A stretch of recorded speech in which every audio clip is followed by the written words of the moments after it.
Salam sejahtera pemirsa. Firman Tuhan mengatakan bahwa kesudahan segala sesuatunya akan tiba ketika Injil disampaikan ke pelosok-pelosok negeri. Dan puji nama Tuhan, Pijar TV diperkenankan Tuhan mengambil bagian untuk menyampaikan kebenaran firman Tuhan, Injil yang luar biasa sampai ke pelosok-pelosok. Dan mengapa kami bisa melakukan demikian? Tidak terlepas dari dukungan Anda, dan diantaranya adalah dukungan dana Anda. Untuk itu jangan pernah ragu, menunjang, menopang pelayanan kami melalui dukungan dana yang Anda bisa berikan. Jangan lupa ada nomor rekening yang selalu kami sampaikan di layar kaca, menjadi wadah saluran berkat Anda untuk menopang pelayanan kami. Terima kasih sekali lagi untuk segalanya. Tetaplah setia bersama kami. Tuhan Yesus memberkati.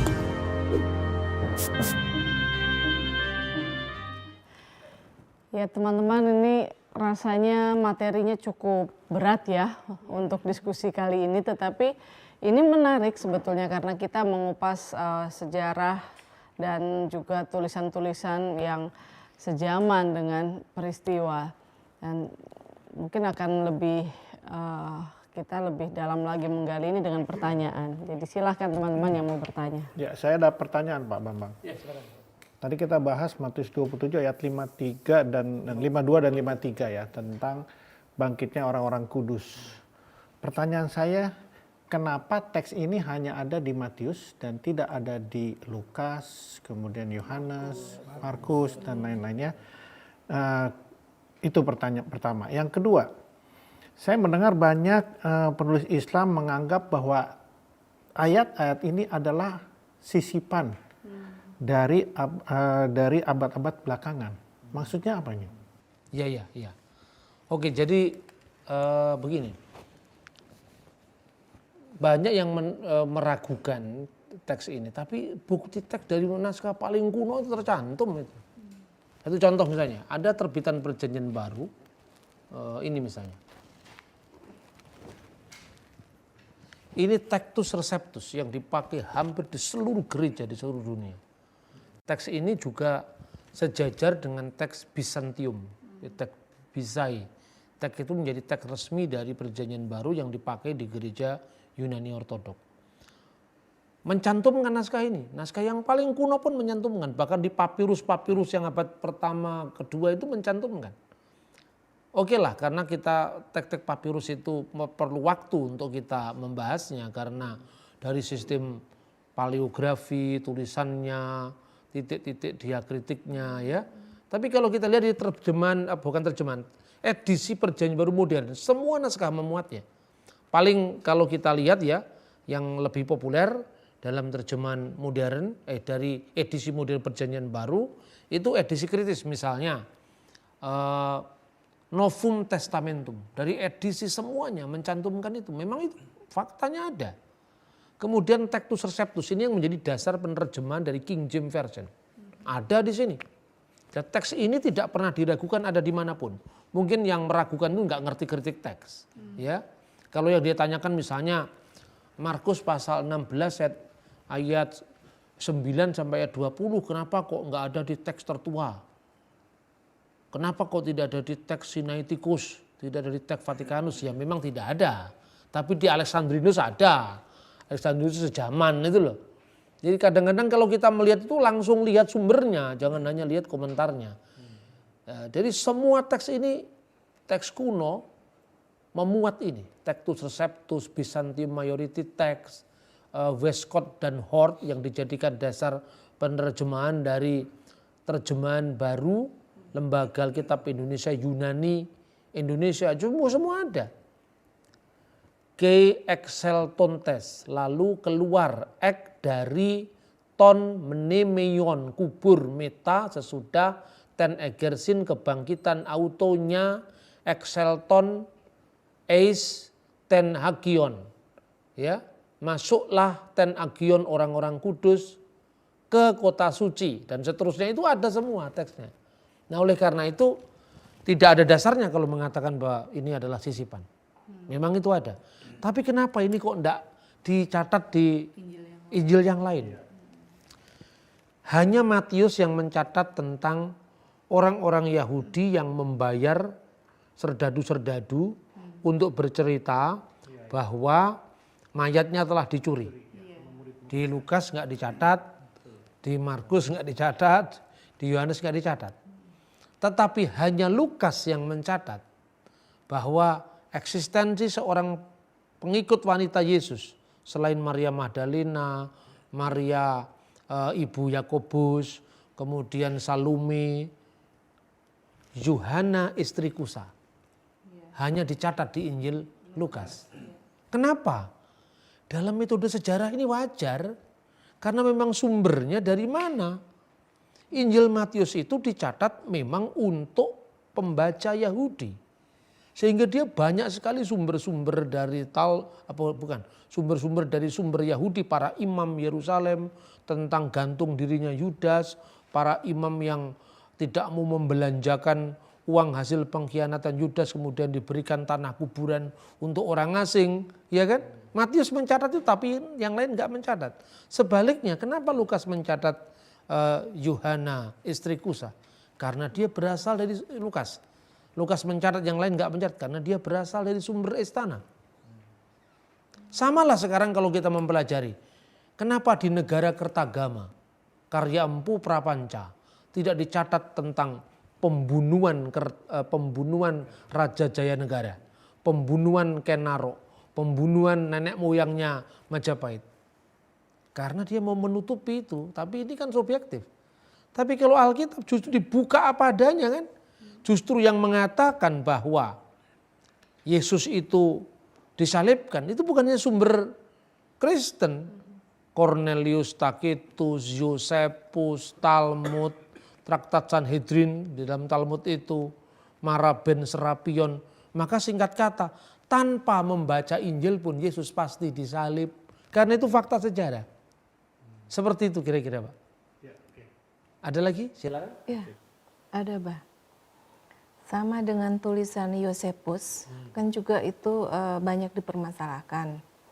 Katanya itu juga sisipan para bapak gereja untuk membuktikan kebenaran iman kita, iman Kristen. Alasan mereka yang mempermasalahkan itu kan bertanyanya begini Bah, mungkinkah orang Yahudi seperti Yosefus berkata Yesus adalah Kristus? Mungkinkah orang Yahudi seperti Yosefus mengatakan Yesus adalah Kristus? Itu salah satu problem yang didasarkan atas teks Yosefus di dalam bahasa Yunani. Tapi sebenarnya Yosefus itu tulisannya tidak hanya diabadikan di dalam bahasa Yunani, tapi juga diabadikan dalam bahasa Aram. Jadi baru-baru ini kira-kira tahun 1970-an itu seorang sarjana Yahudi, dia menemukan teks dari Yosefus yang berbahasa Aram yang kemudian disalin oleh seorang bapak gereja Syria namanya Agapius. Dalam teks ini jelas-jelas disebutkan tentang bagian yang dikenal dengan Flavianum Josephus,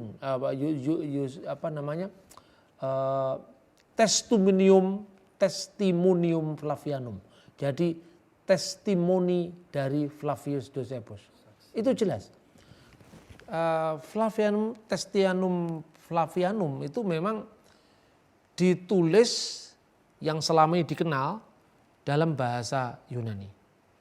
Dan kutipan-kutipan yang selama ini meragukan Yosefus, apa benar kira-kira ngomong Yesus adalah Kristus? Nggak masuk akal lah.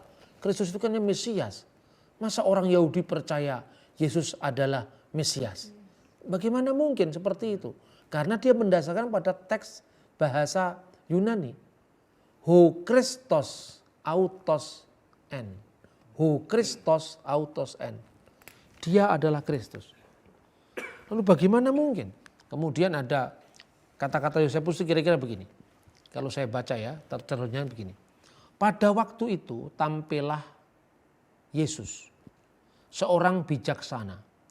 Jika boleh kita sebut dia manusia katanya. Dia melakukan perbuatan-perbuatan ajaib dan menjadi guru bagi mereka yang gemar mencari berbagai kebenaran. Dia mengumpulkan para pengikutnya dari kalangan Yahudi maupun bukan Yahudi. Dia adalah Kristus. Mungkin nggak Pilatus ngomong dia adalah Kristus? Dia tidak percaya dengan Yesus. Bagian ini dipersoalkan oleh para ahli. Tetapi bagian yang lain enggak. Lanjutannya begini. Pilatus telah menjatuhkan hukuman mati di kayu salib kepadanya atas desakan para pemimpin agama kita. Tetapi mereka yang tetap mengasihinya tidak meninggalkan dia. Ini juga bagian yang tidak dipersoalkan oleh para ahli yang paling skeptis dan paling sekuler sekalipun. Ini bagian dari karya Yosefus. Kalaupun yang dipersoalkan adalah kata-kata dia adalah Kristus, itu dipersoalkan. Mungkinkah itu sisipan? Makanya itu pertanyaannya. Terus kedua, Yosefus juga mengatakan begini. Sebab dia menampakkan diri kepada mereka pada hari ketiga dalam suasana hidup kembali. Seperti nabi-nabi telah menubuatkan hal itu dan beribu-ribu perbuatan ajaib mengenai dia. Golongan yang disebut berdasarkan namanya masih ada sampai hari ini. Mana mungkin Yesus bisa mengakui dia bukan orang Kristen. Bisa mengakui bahwa Yesus bangkit hidup kembali sesuai dengan nubuat nabi-nabi. Ini pasti sisipan para bapak gereja. Katakanlah, iya, katakanlah. Tapi bagian yang mengatakan Yesus disalibkan itu ada dalam teks Yosefus manapun. Bahkan ini bukan hanya berlaku untuk tulisan Yosefus. Ketika kita membaca Talmud, ketika kita membaca tulisannya Aristoteles, Plato, Sokrates, sama saja. Jadi artinya bahwa sumber utamanya tidak akan hilang apabila ada bagian-bagian yang diragukan dalam perjalanan teks itu. Tetapi para ahli lain berkata demikian. Banyak orang kan mengomentari Yosefus karena punyanya hanya terjemahan bahasa Inggris kan. Tidak punya teks bahasa Yunaninya, tidak punya teks bahasa Aramnya. Saya punya semuanya. Ya toh? Karena apa? Itu salah satu dari teks yang beredar. Dia adalah Kristus. Ada ahli lain yang mengatakan Kristus itu di dalam bahasa Yunani sudah hampir jadi nama diri bagi orang-orang bukan Kristen. Makanya kalau mengatakan orang Kristen dengan Kristianos atau Kristus itu hampir dikaburkan. Jadi Kristus itu sudah seperti nama diri saja meskipun itu asalnya gelar. Tetapi Yosefus tidak pernah mengatakan Mesias. Tidak, dia Kristus. Nah itu terbatas pada teks Yunani. Terus teks yang diragukan, tidak mungkin Yosefus mengatakan beribu-ribu mujizat, tidak masuk akal itu. Dalam keadaan hidup kembali, oke lah, teks ini diragukan. Tapi penyalipan Yesus pada masa pemerintahan Pontius Pilatus, dia melakukan perbuatan ajaib, fakta. Semua teks Yosefus menyebut itu. Nah belum lagi kalau kita mengacu teks Yosefus bahasa Aram. Ternyata teks Yosefus dalam bahasa Aram itu bentuknya lebih singkat daripada yang berbahasa Yunani. Dan Yosefus aslinya menulis dalam bahasa Aram. Yosefus bahasa Aram itu dikutip oleh Michael the Syrian. Mikail Asyriani. Kira-kira kalau diterjemahkan dalam bahasa Indonesia bunyinya demikian. Pada waktu itu tampillah seorang bijaksana namanya Yesus. Dia seorang yang baik, dikenal dengan perbuatannya yang ajaib. Banyak orang dari kalangan Yahudi dan bukan Yahudi menjadi pengikutnya. Pilatus telah menghukumnya dengan cara menyalibnya hingga mati. Ini teks bahasa Aram. Dan mereka yang menjadi muridnya tidak pernah mundur untuk terus menjadi murid-muridnya. Mereka melaporkan Yesus telah menampakkan diri kepada mereka pada hari ketiga. Dalam teks ini ditulis mereka melaporkan, itu teks Aramaik. Makanya kalau ditunjukkan dari teks Yunani terjemahan bahasa Inggris ya pasti nggak ada. Yang dibaca ini teks bahasa Aramaik. Kemudian selanjutnya menampakkan diri kepada mereka pada hari ketiga setelah penyalipannya dan hidup kembali. Dengan kenyataan tersebut mungkin dia adalah Mesias.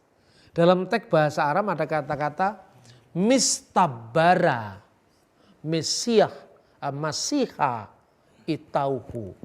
Mistabara.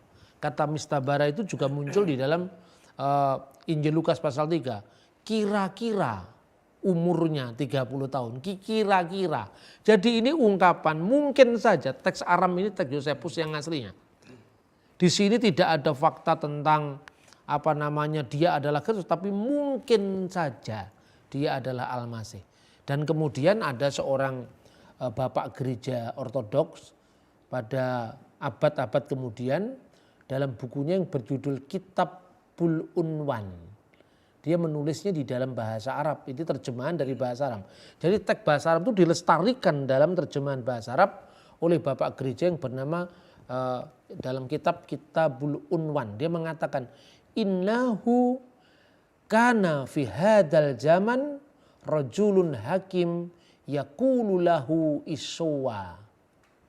Pada zaman itu ada seorang bijaksana yang namanya Iswa atau Isa atau Yesus. Dan dalam teks ini dikatakan fala allahu huwal masih. Fala allahu huwal masih. Mungkin saja dia adalah Al-Masih. Jadi kira-kira seperti itu. Jadi sekarang setelah penemuan karya seorang profesor dari Yerusalem University, Hebrew University di Yerusalem, itu sudah clear. Jadi kecemasan-kecemasan orang-orang di abad yang lalu itu sudah tidak banyak lagi terdengar sekarang. Karena memang ya fakta sejarah itu di naskah-naskah kuno punya varian teks itu kan bentuk aslinya tidak hilang. Karena bagian lain dari Yosefus yang mengatakan Yakobus yang dikenal dengan saudara Yesus itu eksis. Catatan kematian Yakobus eksis, nggak berbeda. Jadi kalau satu teks berbahasa Yunani bermasalah, bahasa Aramnya masih ada. Dan tidak hanya satu buku yang mengutip Yosefus. Saya kira itu. Masih ada? Ya, saya ada pertanyaan, Pak. Jikalau memang sejarawan Yosefus, Flavius Yosefus itu mencatat ya, bahkan mengabadikan tentang kematian Yesus ya, yang disalib itu. Tetapi kok kenapa mengenai kebangkitan orang-orang kudus itu tidak diabadikan di dalam tulisannya Flavius Josephus? Ya, seperti pertanyaan pertama tadi. Kenapa hanya Injil Matius yang mencatat bangkitnya orang-orang kudus? Kenapa hanya Injil Lukas yang mencatat eksistensi Yohana istri Kusa? Ini dalam ilmu sejarah atau di dalam kajian-kajian kritis dikenal dengan yang namanya argumentum silentio. Argumentum silentio. Atau kalau bahasa Latin dibaca argumentum silentio, bukan silent bahasa Inggris ya. Argumentum silentio. Artinya gini, argumen apabila sesuatu tidak disebutkan itu bukan berarti tidak pernah terjadi. Apabila sesuatu tidak pernah disebutkan, apalagi ini disebutkan tapi implisit. Gitu. Segala sesuatu yang tidak pernah disebutkan belum tentu tidak terjadi. Ini dalil. Satu contoh misalnya. Kasusnya apa sehingga itu bicara dalam sejarah? Harus jelas dulu. Apa benar kasus itu punya signifikasi terhadap dunia politik? Satu contoh. Catatan 12 kaisar itu adalah tentang riwayat kaisar-kaisar Roma. Vita Nero, ya misalnya tentang kehidupan Nero. Semua dicatat, Vita Trajanus dicatat satu-satu. Karena mereka kaisar. Iya toh? Karena orang-orang ini orang-orang penting dan punya signifikasi politik. Kenapa Yakobus dicatat? Yakobus itu bukan pejabat negara. Karena peristiwa Yakobus bikin keonaran di Bait Allah. Iya toh? Kenapa peristiwa Yesus itu bukan orang penting, bukan pejabat dalam pengetahuan politik kok dicatat? Karena peristiwanya dia menggemparkan sejarah Roma saat itu.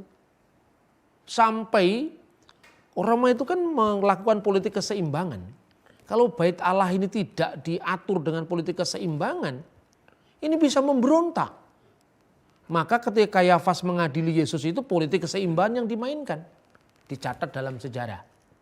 Kenapa Yesus dicatat kematiannya? Tapi orang-orang bangkit dari kubur tidak punya signifikasi politik. Makanya nggak dicatat oleh Yosefus. Gampang aja jawabannya kan. Kalau misalnya saya itu kesenangan saya makan bakso. Kenapa nggak dicatat?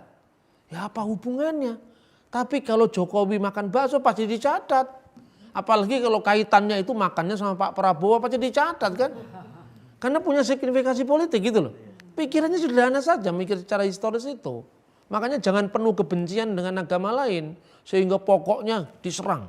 Pokoknya agama lain salah. Itu namanya imperialisme doktriner. Dan ganggu siapa sekarang? Kalau orang Hindu mengatakan agama saya paling baik. Terus ruginya bagi kita apa? Sama dengan Anda mengatakan istriku paling cantik. Saya nggak terganggu. Karena istriku sendiri cantik. Gitu loh. Orang yang takut dengan orang lain berkembang itu kelemahan jiwa sebetulnya. Nah saya berikan contoh lagi. Gitu. Karena tidak ada signifikasi di bidang politik tadi. Anda tahu seorang tabib besar di zaman Majapahit. Namanya Ratanca. Ratanca ini coba sampai dia jadi tabib istana itu berapa banyak manusia yang disembuhkan sama dia. Pasti banyak. Kalau enggak banyak enggak mungkin dia diangkat jadi tabib istana kan. Sampai dia menjadi tabib istana namanya dicatat dalam Pararaton, dalam negara Kertagama. Tetapi apa yang signifikan dicatat sekarang?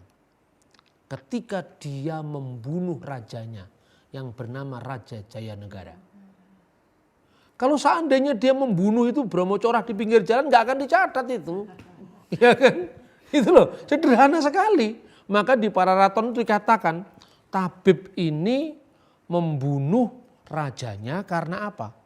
Pararaton itu kan yang nulis pujangga rakyat kan. Ditulis apa adanya.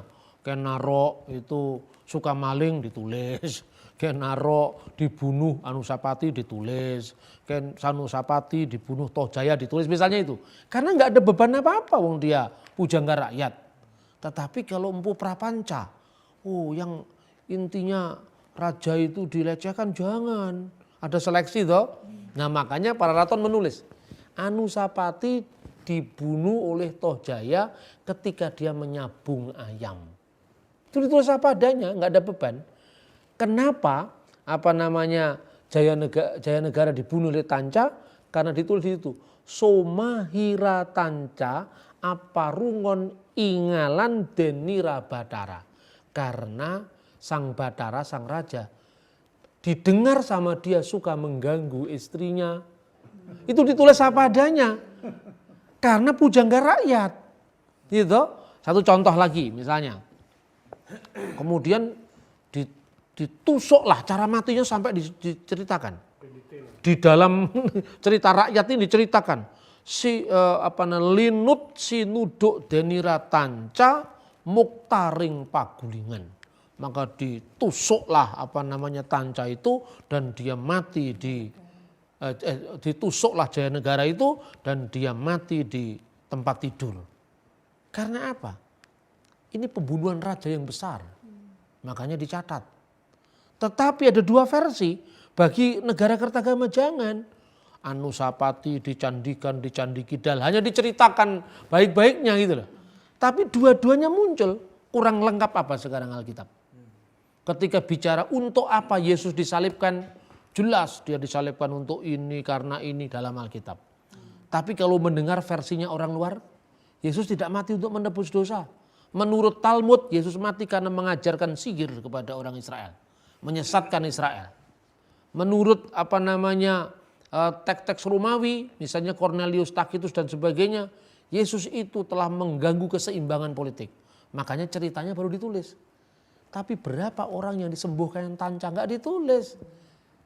Tetapi tidak menyangkal fakta secara implisit bahwa dia tabib besar. Siapa nama orang-orang yang dibangkitkan Yesus itu? Kenapa nggak dicatat ketika dia jalan ke kota suci Yerusalem? Nggak ada relevansinya secara politis, iya kan?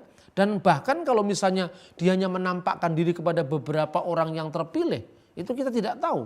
Saya tidak mau berbicara melebihi dari teks hanya dengan angan-angan, kita semua dengan bukti-bukti tekstual. Kan begitu, tetapi fakta bahwa Yesus berbuat mujizat, lawan-lawan kekristenan pun tidak bisa menyangkal. Misalnya Talmud.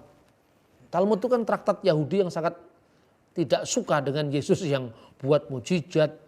Tidak suka dia, ada seorang digigit ular. Didoakan oleh seorang bernama Yakub, muridnya Yesus. Itu tercatat di dalam traktat Talmud. Orang ini sembuh. Setelah terpatuk ular didoakan oleh Yakub tadi sembuh. Setelah itu lapor kepada Rabi. Rabi, bolehkah orang disembuhkan di dalam nama Yesus? Tidak boleh. Karena itu sesat. Artinya apa? Talmud tidak menyangkal fakta kemujizatan Yesus. Yang disangkal Talmud, boleh apa tidaknya orang disembuhkan di dalam nama Yesus. Artinya apa? Data sejarah ini justru sangat-sangat komplit. Karena apa? Karena pihak yang tidak setuju dengan kekristenan pun menulis di dalam versinya. Kan begitu. Tapi kalau semuanya seragam itu malah rekayasa. Kalau sidang pengadilan itu semua seragam itu direkayasa. Tapi justru karena berbeda-beda dalam perspektifnya masing-masing, kajian sejarah itu menjadi lebih akurat. Fakta sejarah lebih berbicara karena dilihat dari sudut pandang bahkan kepentingan yang berbeda-beda. Nah, saya kira itu yang bisa kita pelajari dari diskusi kita tentang orang-orang kudus bangkit kembali dan setelah kematian, setelah kebangkitan mereka pergi ke kota suci Yerusalem. Terima kasih. Ya, terima kasih Mbak. Jadi meskipun tidak tercatat belum tentu Tidak itu tercatat tidak secara eksplisit. Nama-namanya, Ya. tapi peristiwanya tercatat. Ya, artinya meskipun tidak tercatat secara eksplisit, tetapi belum tentu peristiwa itu tidak terjadi faktanya gitu. Ya, ini memang cukup perlu energi bagi kita untuk mengkaji lebih dalam ya. Tetapi ini satu hal yang cukup baik untuk mencerahkan wawasan kita. Ada satu poin yang saya bisa garis bawahi dari apa yang kita perbincangkan pada diskusi kali ini, bahwa sejarah yang penuh bukti adalah mitra bagi iman yang penuh bakti. Itu perkataan dari Baba Nur yang bisa menjadi bekal untuk kita. Terima kasih saudara untuk kesetiaannya bersama dengan kami, dan kami percaya apa yang sudah kita bicarakan ini pasti akan bermanfaat untuk kita semua. Kami tetap menunggu respon saudara dalam bentuk pertanyaan yang bisa di SMS ke nomor SMS yang tertera di layar kaca TV Anda. Terima kasih, sampai jumpa. Shalom Aleichem Besem Hamasiah.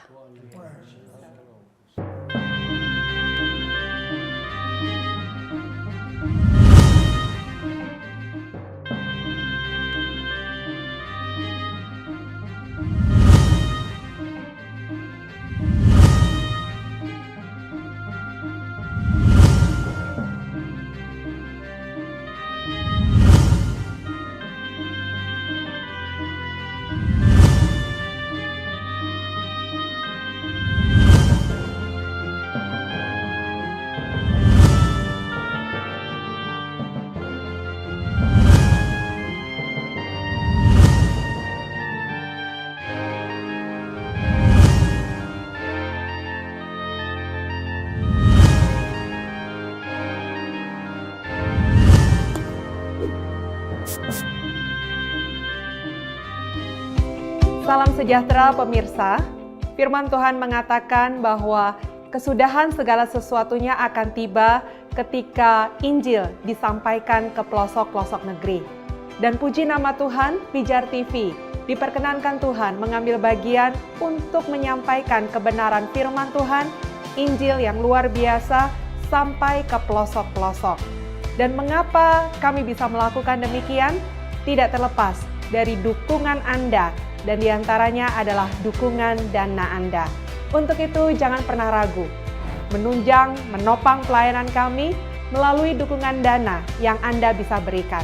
Jangan lupa ada nomor rekening yang selalu kami sampaikan di layar kaca, menjadi wadah saluran berkat Anda untuk menopang pelayanan kami. Terima kasih sekali lagi untuk segalanya. Tetaplah setia bersama kami. Tuhan Yesus memberkati.